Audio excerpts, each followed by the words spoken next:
So you think you're free in Vegas, you think you're free to express your opinion, but in a lot of cases you would be completely wrong. In this video, we're going to cover the complicated web that is social media management here in town and why you can't just go willy-nilly express your opinion on big, giant casino properties, Facebook, Instagram, and Twitter pages because they will carefully vet and delete your comments whenever they can. This comes to us by way of a concerned person who watches the channel that reached out, explaining that a major headliner on the Strip has been accused of the R word. And I'm just going to call it the R word. It's where you do something horrible in a sexual nature against somebody. The R word. We're adults, but we know that YouTube has censorship, and why they can't actually comment on anything on that page, that Facebook page, because every time they comment, the Wynn property seems to delete those off into oblivion. We're going to talk about all that. We're also going to talk about a blogger, I'm in the YouTuber mode, who was sued by a casino property for something he said, but was able to beat the case, thankfully. And blogger, old-fashioned, likes to post a lot of rumors, and it nearly got him into a lawsuit that would have ruined him. Thankfully, it didn't. My name is Steven. I'm not leaving Las Vegas. I'm a Vegas blogger, vlogger, whatever you want to call me. I tell you the truth when nobody else is willing to.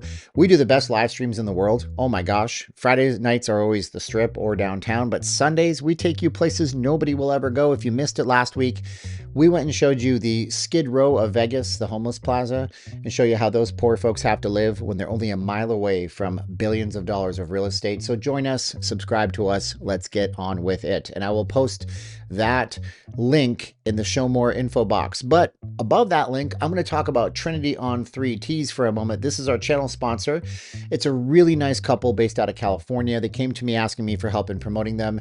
They have a Christian t-shirt business. Look, I know a lot of you guys are faith-based people, and if you're not, I don't judge anybody. That's not what I'm here for.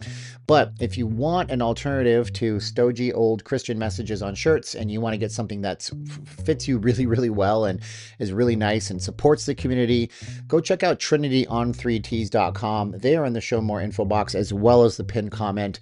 Thank you so much for them for sending this out to me and for giving me the opportunity to run a sponsored spot on my channel that isn't Skillshare, because Skillshare sucks and Trinity on 3Ts is cool. Put that in the comments. Trinity on 3Ts is cool and Skillshare sucks. All right.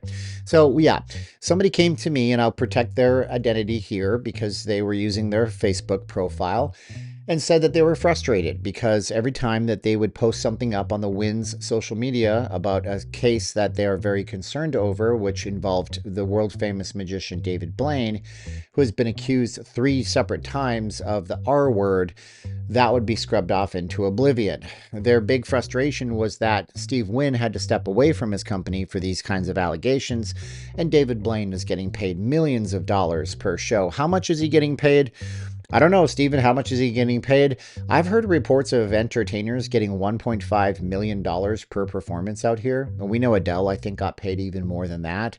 So David Blaine is making a mint, and he's doing it while he was investigated for the R word allegations in 2019, and even before that for a performance in London, England, where Scotland Yard, which is their equivalent of the FBI, over in the United Kingdom, refused to investigate after they heard the complaint from the young lady that levied it on David Blaine.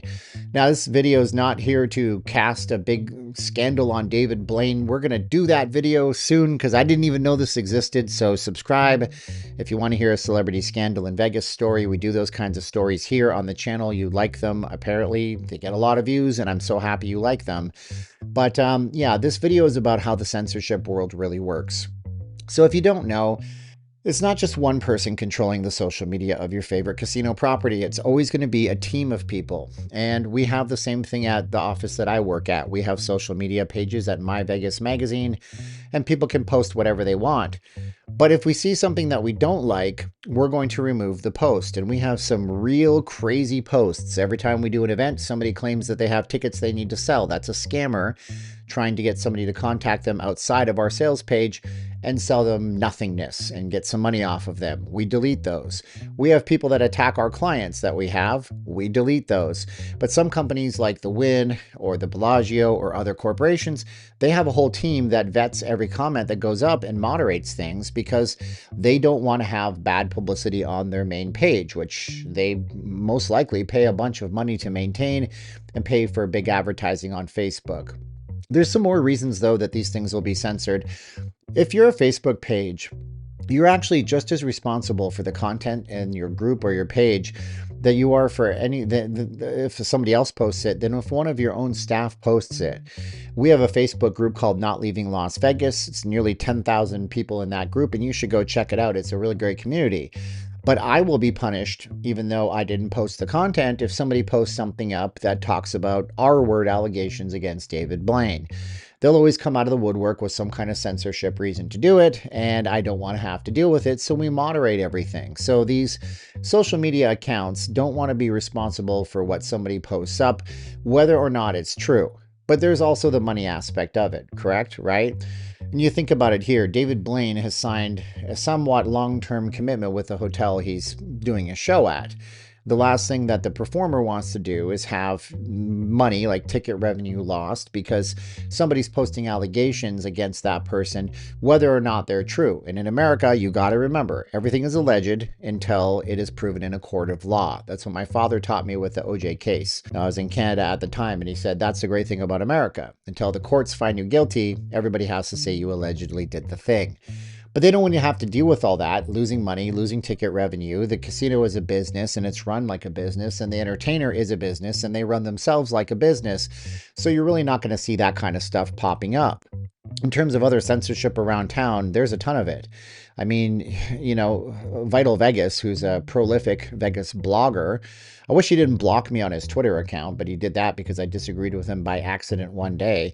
He's known for that, unfortunately. Hey, Vital Vegas, you should unblock me. I don't dislike you, and I do think you do good work. But he posted up something about the Sahara Hotel shortly after the COVID reopening, closing possibly forever after Memorial Day. I believe this was back in 2021. And he was sued by the property. Of course, the property could claim damages if they wanted to, and they could say, oh, we lost lots of convention business, but that's hard to prove. Thankfully, anti-SLAPP laws kicked into place. Now, the SLAPP law is where somebody who's online like me or like Vital Vegas can say, I really thought that this was the case. I didn't know that it wasn't the case. I heard information, I reported it, but I have a freedom of expression right, so you can't really sue me. Something like that. All you legal beagles out there, please correct me in the comments below. So we do have some protections against some things if it's your own property and you say a thing. Of course, you don't want to have to deal with the aftermath and the fallout of all of that. And the casino properties are just looking out for their best interests. Just think about it this way. If you had a shop and you sold cakes, now you would have every person have the right to enter in, and you'd have every right to sell them cakes. And if somebody came in and they started making allegations to the people standing in line waiting to put in their order about one of your employees, you'd probably ask that person to leave. And if that person didn't leave, you would probably call the police and ask them to escort the person away and 86 them, which in Vegas parlance means that you would tell them never to come back or else face trespassing charges. And that's because you're protecting your business and you're protecting your employee. And whether or not that employee did that thing, you'll have to decide whether or not you want to work with that person, which is one of the things we'll talk about when we do that salacious David Blaine video coming up. So subscribe to the channel for that. But that's some of the reasons why you're not going to ever see the truth on Facebook, social media, on these kinds of pages in Vegas. And I hope that that answers that person's question. If you guys have a tip for me, you can text it to me at the number on the screen, 702-546-8107 to my Google Voice. If you have a topic that you want me to go ahead and talk about, text it to that Google Voice account. I'll see your text. And I might even respond. I get a lot of text messages and a lot of social media stuff, but I'm always interested in a topic like this so I can explain it and bring it out into the open and help you guys all better understand. So once again, thanks so much for watching, sharing, liking, doing all those YouTube things. Check out our live streams and our regular uploads. You're going to really have your socks knocked off. They're going to be great. I have a brand new camera behind me. that you guys have helped actually fund. This is great. We did this through our Patreon and our channel membership. So we're going to be making new content with this right here. And check out TrinityOn3Ts.com. That's where you guys can get some really cool gear. If you're faith-based and faith-driven and you're tired of the same old, and you're supporting a member of the community. That's it for now. Stay tuned this weekend for the live streams. Another video next week. My name is Steven. I'm not leaving Las Vegas. You are the best part of my day. And now's the time when I look at the camera and I say 3, 2, 1, click. Are you ready? 3, 2, 1, and click. So thank you so much for watching, and I'm going to put that live stream where we covered the Skid Row of Vegas up in one of these little clickable spots. There's also a subscribe button and another video that YouTube chose for you. Are you going to subscribe? I mean, I got like 20 seconds more. Well, we got 20 seconds total. Have you done it yet? Subscribe. It's good karma. See you later.